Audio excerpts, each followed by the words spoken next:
TV1. So guys, nkuko mubibona uyu munsi ndi kumwe nande guys, icyo murakiyuzuriza ndi kumwe na Miss Mulenge Deborah. Hey Deborah, meze gute? Meze neza Vicky, meze gute? Meze bo, amakuru y'imisi nayaye? Meze. Meze neza? Ndakomeye. Ndakubona noneho ubwiza Wikabye Vicky. Nawe umeze neza ariko. Njyewe? Ndange se ndi Miss. Babise niwe bagomba kumenya neza. Ba Miss nkamwe nyine. Hari nk'utuvuto usigaye wisiga nuko nari kutumenya ariko dusanzwe. Notuye. Uzagere mu rugo igikotori.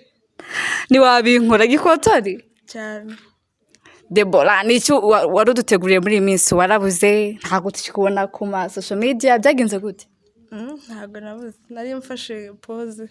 Pause? Ndi muri pause. Cyangwa baravuze ngo ubu ngiye abantu ngo bamaze kuba ibyamamare ngo niba bakiboneka niyo mpamvu? Oya, agariyo mpamvu ariko nyine umuntu agomba gufata pause mu kazi. Ise Deborah, bundi wiyumva gute kuba wumva uri Miss Mulenge, Miss World? Okay, ni ibyishimo nyine. Ntabwo ari bisanzwe. Ni babirenze nyine. Ni nk'icyo kintu byakongereye? Ikintu byanyongereye twavuga nka confidence nyine mu bantu.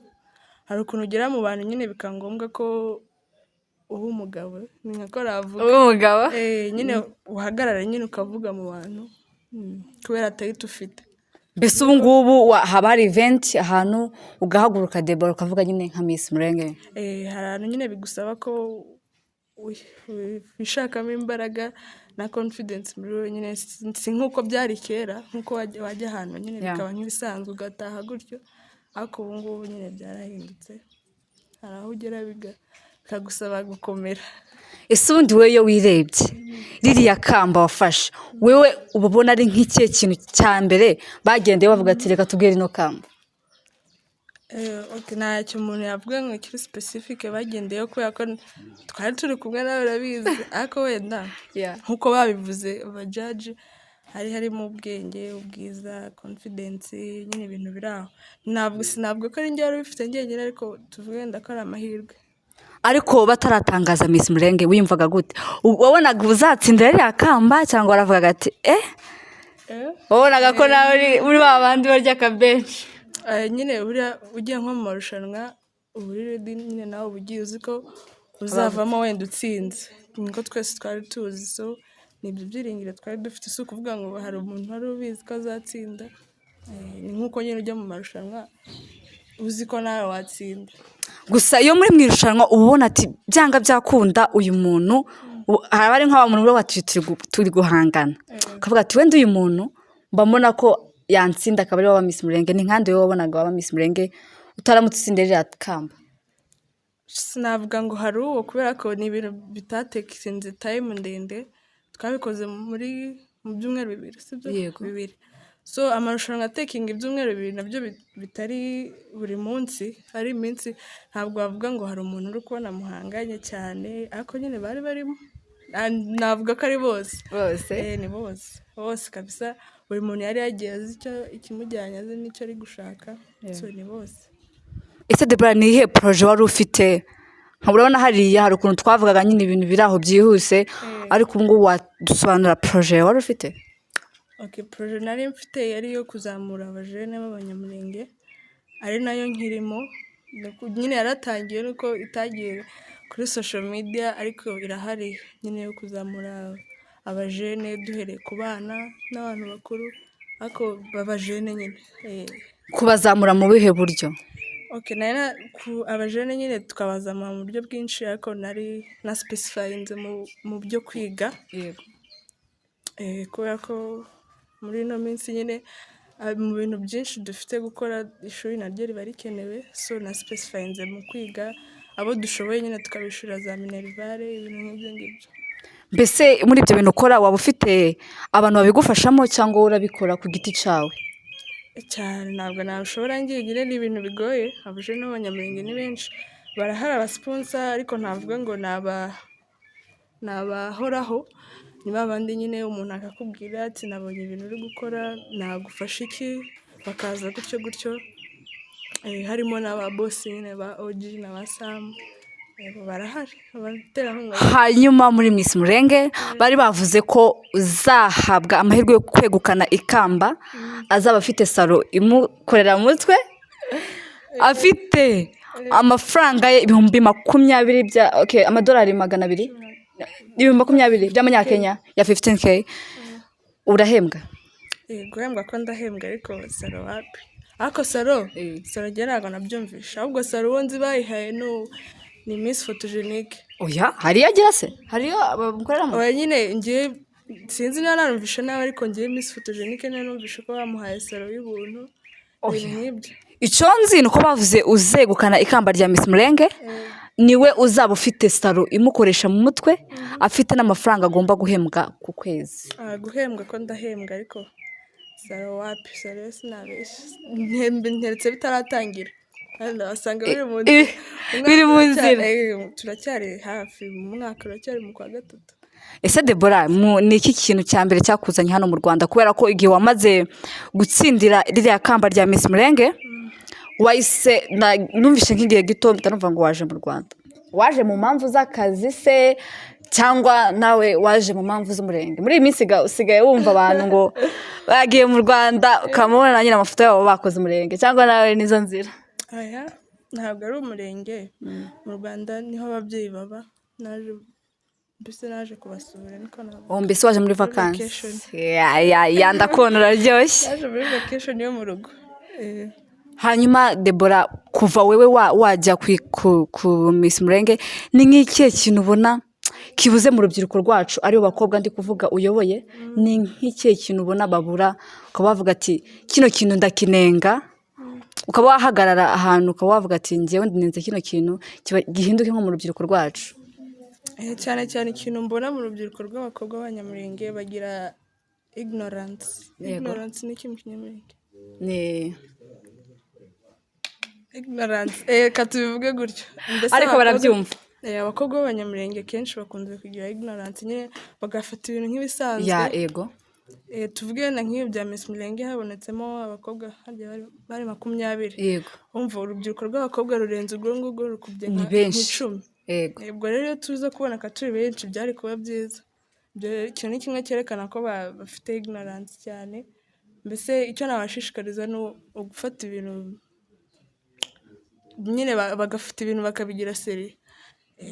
Amahirwe yose babonye bakabyaza umusaruro. Biri mu bintu nk'ibi ngibi nyine bya Miss Mulenge n'ibindi byinshi bikunze ko za Mulenge Awards, ibintu nk'ibyo ngibyo. Mbese ntibabifate nk'aho ari iby'abandi, buri muntu akabigira ibye. Hanyuma hari ukuntu bavuze ati cya gihe Miss Mulenge yamaze kuba Miss, hari hatangira kumwandikira inamba nyinshi, batangira kubaza se bimeze gute, wowe byifashe gute kuri side yawe?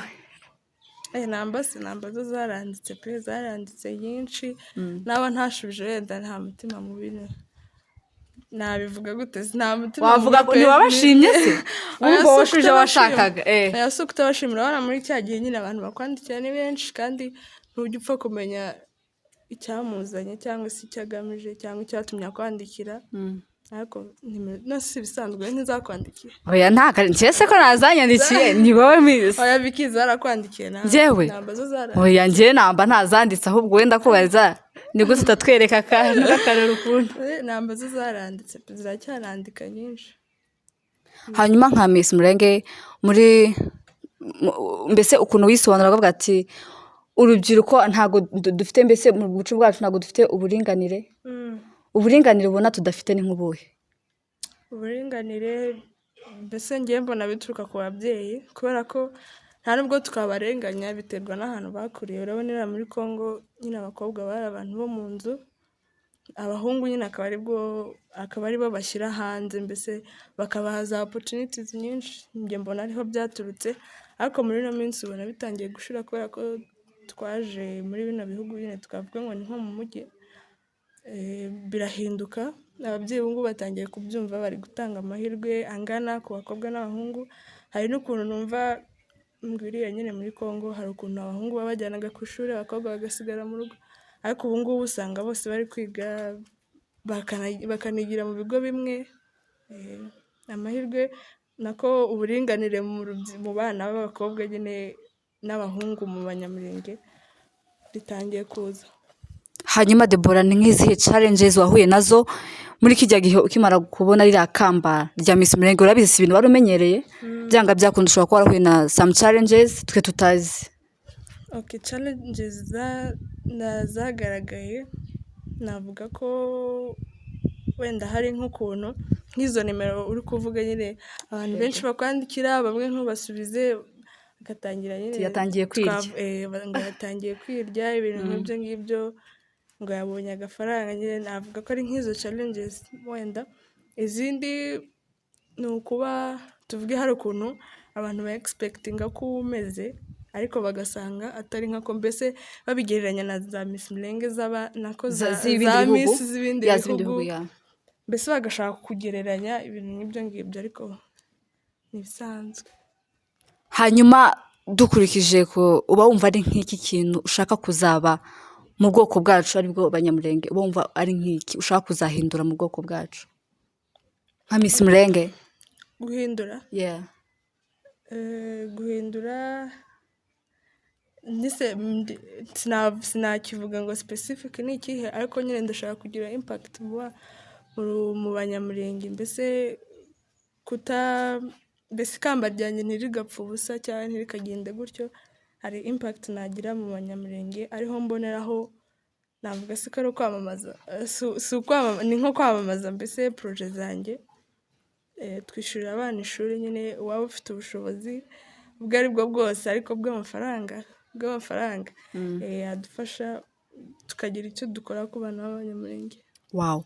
hanyuma Deborah, byanga byakunda wagiye muri Miss Mulenge ufite inzozi zawe ushaka ko zizaba succeed, nabyita gutyo. Ni nk'izihe nzozi wifuje zituma ujoininga Miss Mulenge? Inzozi ngiye cyatumye ninjira muri Miss Mulenge navuga ko ari nko gushaka nyine nk'umushinga wanjye nari narawutangiye kera, wari umushinga usanzwe uriho. Cyatumye njya muri Miss Mulenge ari amafaranga ubwayo twavuga natsinze yaramfashije.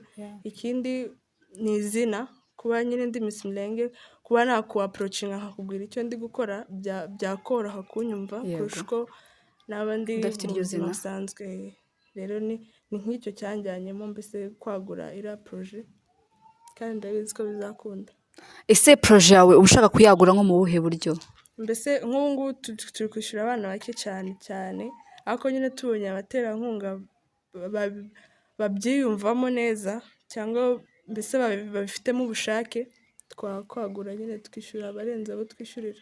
Ase mwishyurira abana b'abanyamurenge gusa cyangwa mwishyurira ubwoko bwose? Mbese nk'umwana mwabona yapfa kuba ari ubundi bwoko, tureke kuvuga mu bwoko bwacu bw'abanyamurenge, yaba ari nk'umunyakenya, umunyarwanda udafite nk'ubwo bushobozi, nabo murabafasha cyangwa mufasha ubwoko bw'abanyamurenge? Ubu ngubu navuga ko tugiye gufasha ubwoko bw'abanyamurenge, ariko ntibivuze ko n'abandi tutabafasha. N'abandi twabafasha pe, ni uko nyine ubushobozi butaraguka neza, ariko nabo twabafasha cyane.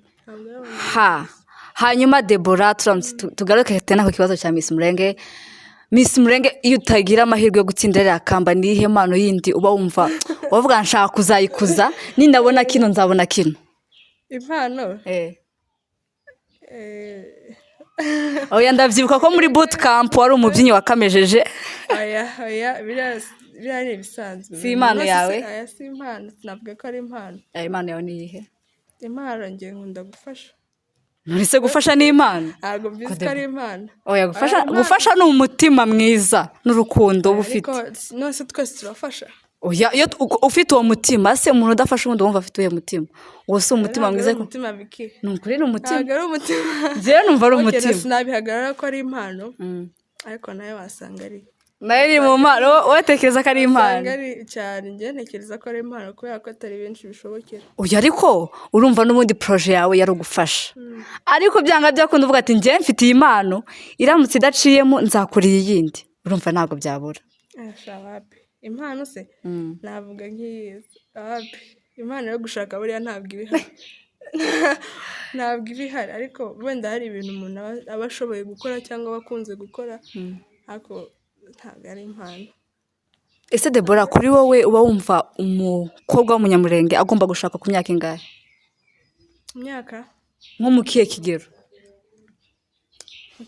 Sinavuga ngo imyaka biterwa n'ukuntu umuntu yipanze. Upfa kuba uri stable mu buryo bwa nyine ushobora kwihagararira kuko hari igihe ibintu biba ugasanga muratandukanye, mbese wowe ubona uri ready, umutima wawe ukabikwemeza ko mbese byakunda.